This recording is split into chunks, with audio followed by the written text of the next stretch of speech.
Pemerintahan Presiden Joko Widodo Ma'ruf Amin genap berusia setahun sejak dilantik pada 20 Oktober 2019.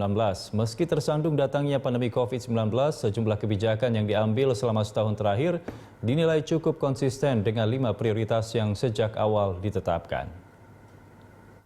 Pemerintahan Presiden Joko Widodo Ma'ruf Amin yang dilantik pada 20 Oktober 2019 dihadang pandemi COVID-19 ketika masuk bulan kelima. Ini membuat upaya mengoptimalkan pertumbuhan ekonomi terganjal, seperti juga yang dialami lebih dari 200 negara lainnya di dunia. Ketika dilantik setahun silam, ada 5 prioritas yang ditetapkan Jokowi Ma'ruf, yaitu pembangunan SDM, pembangunan infrastruktur, penyederhanaan regulasi, penyederhanaan birokrasi, serta transformasi ekonomi. Di kuartal pertama, sejumlah negara Asia yang juga merupakan mitra ekonomi penting Indonesia mulai dihantam pandemi. Ini juga menekan pertumbuhan PDB yang melambat menjadi 2,97%.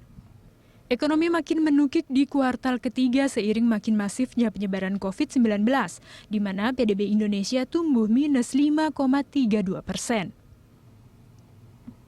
Di kuartal 3, perekonomian diperkirakan mulai membaik, meski pertumbuhan diprediksi masih minus.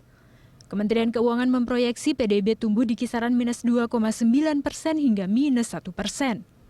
Hingga akhir tahun, perekonomian kemungkinan masih akan minus sebelum tumbuh positif lagi di kisaran 4,5% hingga 5,5% tahun depan. Meskipun minus, kinerja ekonomi Indonesia masih tergolong lebih baik dibanding banyak negara lainnya. Tiongkok memang sudah berhasil rebound, tumbuh 3,2% di kuartal 2 dan 5% di kuartal 3.